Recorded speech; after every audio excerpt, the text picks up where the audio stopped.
선거에는 표만큼이나 돈도 많이, 아주 많이 필요합니다. 정당과 후보가 모두 감당하기 어려워서 국가가 돈을 대주는데 대표적인 게 선거 직전 정당한테 주는 선거 보조금입니다. 물론 우리 세금입니다. 내년에는 두 번의 큰 선거가 예정돼 있죠. 오늘은 내년 선거에 들어가는 우리 세금이 얼마나 되는지 살펴보겠습니다.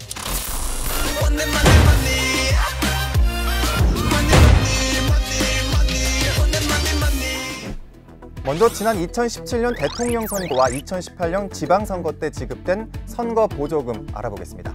선거관리위원회가 지급 액수를 정하는데 유권자 수의 계상 단가를 곱합니다.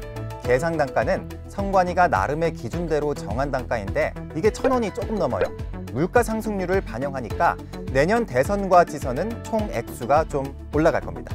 어쨌든 2017년 대선은 421억, 2018년 지선은 426억, 둘 합치니까 847억 원. 결국 이번에도 최소 847억 원 넘는 돈이 내년 선거보조금 몫으로 지급된다, 이렇게 볼 수 있겠습니다. 그런데 이게 끝일까요? 자, 지금부터 시작입니다.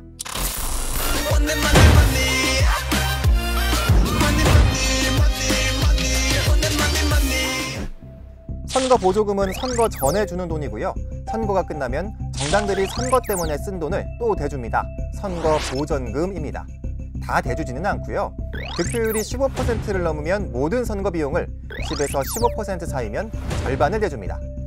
역시 지난 대선과 지선 기준으로 살펴보죠. 지난 대선 1,225억, 지난 지선 2,653억, 모두 3,878억 원이 나갔습니다.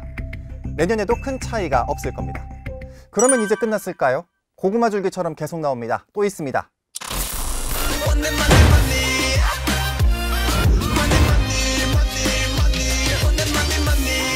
정당은 분기별로 구체적으로는 2월, 5월, 8월, 11월마다 정기적으로 돈을 받습니다.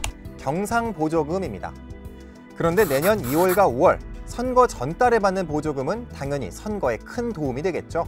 지난달 15일 경상보조금이 총 115억이었으니까 비슷하다고 가정하면 내년 2월, 5월 합치면 230억 원 정도 되겠네요. 선거보조금 847억, 선거보전금 3,878억, 경상보조금 230억, 다 합치니까 거의 5천억 원입니다.